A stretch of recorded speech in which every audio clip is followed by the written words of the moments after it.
ଗୋଟିଏ ଜଙ୍ଗଲରେ ଗୋଟିଏ ମା ଚଢ଼େଇ ତାର ଛୁଆ ସହିତ ରହୁଥିଲା।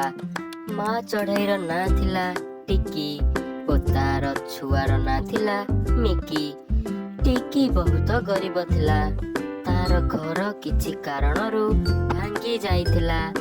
ସେହି ଘରଟି ଗୋଟିଏ ଗଛ ଉପରେ ଥିଲା। ଗ୍ରୀଷ୍ମ ଋତୁର ହାଡ଼ ଭଙ୍ଗା ଖରା, ବର୍ଷା ଋତୁର ବର୍ଷା ସହିତ ଶୀତ ଋତୁର ଦେହ ଫଟା ଶୀତରେ ବହୁତ ହନ୍ତସନ୍ତ ହେଉଥିଲା। ଅନ୍ୟ ପକ୍ଷୀମାନଙ୍କ ତୁଳନାରେ ଟିକି ବହୁତ ଦୁଃଖରେ ରହୁଥିଲା। ତାର ସ୍ୱାମୀଟି ମରି ଯାଇଥିଲା। ଥରେ ସେ ଅନ୍ୟ ଜଙ୍ଗଲକୁ ଖାଦ୍ୟ ସଂଗ୍ରହ କରିବା ପାଇଁ ଯାଉଥିବା ସମୟରେ ବାଟରେ ମିଟୁ ନାମକ ଶୁଆକୁ ଦେଖିଲା। ଶୁଆ ଟିକିକୁ ଦେଖି କହିଲା, ଆରେ ଟିକି ଚଢ଼େଇ, ତୁ କଣ ଏଇ ଜଙ୍ଗଲକୁ ଆସିଛୁ? ତୋ ଘର ତ ଆର ଜଙ୍ଗଲରେ। ମିଟୁ କଥା ଶୁଣି ଟିକି କହିଲା, ମୁଁ ମୋ ପାଇଁ ଓ ମୋ ଝିଅ ମିକି ପାଇଁ ଖାଦ୍ୟ ସଂଗ୍ରହ ପାଇଁ ଆସିଥିଲି। ମିଟୁ କହିଲା, ତୋ ଝିଅ ମିକିର ଦେହ ଭଲ ଅଛି ତ?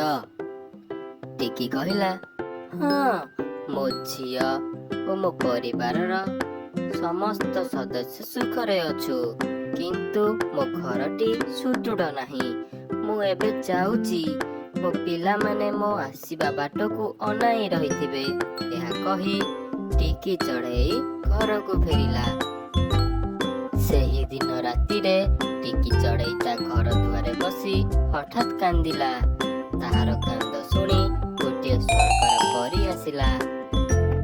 ସ୍ୱର୍ଗର ପରୀ କହିଲା, ଟିକି ଚଢ଼େଇ, ଏତେ ରାତିରେ ଘର ଦୁଆରେ ବସି କାହିଁକି କାନ୍ଦୁଛୁ?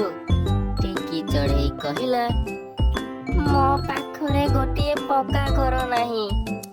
ମୋତେ ଗୋଟିଏ ପକ୍କା ଘର ଦରକାର। ମୋ ପାଖରେ ଟଙ୍କା ପଇସା କିଛି ବି ନାହିଁ। ମୁଁ ପକ୍କା ଘର କିପରି ତିଆରି କରିବି? ସ୍ୱର୍ଗର ପରୀ କହିଲା, ତୁ ସକାଳୁ ଉଠି ଦେଖିବୁ ତୋ ପାଖରେ ଗୋଟିଏ ପକ୍କା ଘର ଥିବ। ଏମିତି ଯାଦୁ କରି ସ୍ୱର୍ଗର ପରୀ ସେଠାରୁ ଚାଲିଗଲା। ଟିକି ସକାଳୁ ଦେଖିଲା ବେଳକୁ ତାହାର ଭଙ୍ଗା ଘର ପକ୍କା ଘରରେ ପରିଣତ ହୋଇଯାଇଛି। ଟିକି ଚଢ଼େଇ ଏହା ଦେଖି ମନେ ମନେ ବହୁତ ଖୁସି ହେଲା ଏବଂ ଭାବିଲା, ଯଦି ମୁଁ ସ୍ୱର୍ଗର ପରୀକୁ ରୂପା ଘର ମାଗିବି, ତାହେଲେ ସେ ମୋତେ ରୂପା ଘର ଦେବ। ଏହା ଭାବି ରାତିରେ ଟିକି ଚଢ଼େଇ ଘର ଦୁଆରେ ବସି କାନ୍ଦିଲା। ତାହାର କାନ୍ଦ ଶୁଣି ସ୍ୱର୍ଗର ପରୀ ଆସି ପଚାରିଲା, ତୋର ପୁଣି କଣ ହେଲା? ମୁଁ ତ ତୋତେ ଗୋଟିଏ ପକ୍କା ଘର ଦେଇଥିଲି, ତ ଆଉ କଣ ଦରକାର? ଟିକି ଚଢ଼େଇ କହିଲା, ମୋତେ ଗୋଟିଏ ରୂପା ଘର ଦରକାର। ସ୍ୱର୍ଗର ପରୀ କହିଲା, ଶୋଇପଡ଼, ସକାଳୁ ଉଠିଲା ବେଳକୁ ଦେଖିବୁ ତୋର ଘରଟି ରୂପା ଘରରେ ପରିଣତ ହୋଇଯାଇଥିବ। ଟିକି ଚଢ଼େଇ ସକାଳୁ ଉଠି ଦେଖିଲା ବେଳକୁ ତାର ଘରଟି ରୂପା ଘରରେ ପରିଣତ ହୋଇଯାଇଛି। ଏହା ଦେଖି ଟିକି ଚଢ଼େଇ ବହୁତ ଖୁସି ହେଲା। ତାପରେ ଟିକି ଚଢ଼େଇ ଭାବିଲା, ଯଦି ମୁଁ ସ୍ୱର୍ଗର ପରୀକୁ ସୁନା ଘର ମାଗିବି, ସେ ମୋତେ ସୁନା ଘର ଦେବ। ଏହା ଭାବି ଟିକି ଚଢ଼େଇ ପୁଣି ଥରେ ରାତିରେ ଘର ଦୁଆରେ ବସି କାନ୍ଦିଲା। ସ୍ୱର୍ଗର ପରୀ ଟିକି ଚଢ଼େଇର କାନ୍ଦ ଶୁଣି ଆସିଲା। ତାକୁ ସୁନା ଘର ମଧ୍ୟ ପ୍ରଦାନ କଲା। ଟିକି ଚଢ଼େଇ ସୁନା ଘର ପାଇ ବହୁତ ଖୁସି ହେଲା। ତାହାର ସୁନା ଘର ଦେଖିବା ପାଇଁ ଅନ୍ୟ ଜଙ୍ଗଲରୁ ଚଢ଼େଇମାନେ, ପକ୍ଷୀମାନେ ଆସିଲେ।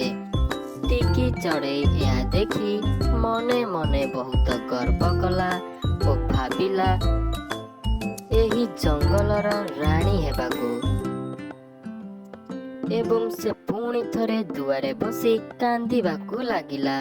କାନ୍ଦ ଶୁଣି ସ୍ୱର୍ଗର ପରୀ ପୁଣି ଥରେ ଆସିଲା। ଟିକି ଚଢ଼େଇ ସ୍ୱର୍ଗର ପରୀକୁ ଦେଖି କହିଲା, ମୋତେ ଏ ଜଙ୍ଗଲର ରାଣୀ କରିଦିଅ।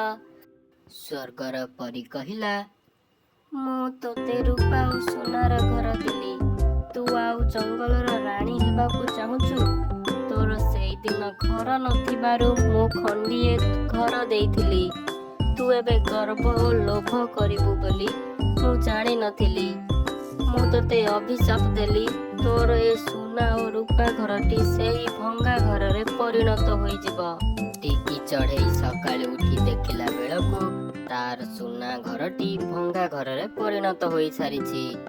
ଟିକି ଚଢ଼େଇ ଏହା ଦେଖି ବହୁତ ଦୁଃଖ ଓ ଅନୁତାପ କଲା। ସେ ତାର ଭୁଲକୁ ବୁଝିପାରିଲା। ପୁଣି ଥରେ ରାତିରେ କାନ୍ଦିଲା। ଏହା ଦେଖି ସ୍ୱର୍ଗର ପରୀ ଆସିଲା ଏବଂ କହିଲା, ତୋର ଏ ଲୋଭ ଭାଙ୍ଗିଗଲା ତ? ମୁଁ ତୋତେ ସୁନା ଘର ନା ରୂପା ଘର ଦେବି? ଟିକି ଚଢ଼େଇ କହିଲା, ମୋତେ ଆଉ କିଛି ଦରକାର ନାହିଁ। ମୋ ଏଇ ଭଙ୍ଗା ଘର ମୋ ପାଇଁ ଭଲ ଘର। ମୋତେ କ୍ଷମା କରିଦିଅ। ସାଙ୍ଗମାନେ, ଏହି ଗପରୁ କ'ଣ ଶିଖିଲ? ଜୀବନରେ ଭୁଲରେ ବି ସୁଦ୍ଧା ଲୋଭ କରିବା ନାହିଁ। ଭଗବାନ ଆମକୁ ଯେତିକି ଦେଉଛନ୍ତି ସେତିକିରେ ରହିବାକୁ ଚେଷ୍ଟା କରିବା, ନଚେତ୍ ଟିକି ଚଢ଼େଇ ପରି ଆମର ବି ଅବସ୍ଥା ହେବ। ଏହିପରି ଭିଡ଼ିଓ ଦେଖିବାକୁ ହେଲେ ଆମ ଚ୍ୟାନେଲକୁ ସବସ୍କ୍ରାଇବ୍ କରି ଅଲ୍ ନୋଟିଫିକେସନ୍ ବଟନକୁ ଦବାଇ ଦିଅନ୍ତୁ ଏବଂ ଲାଇକ୍ କରନ୍ତୁ।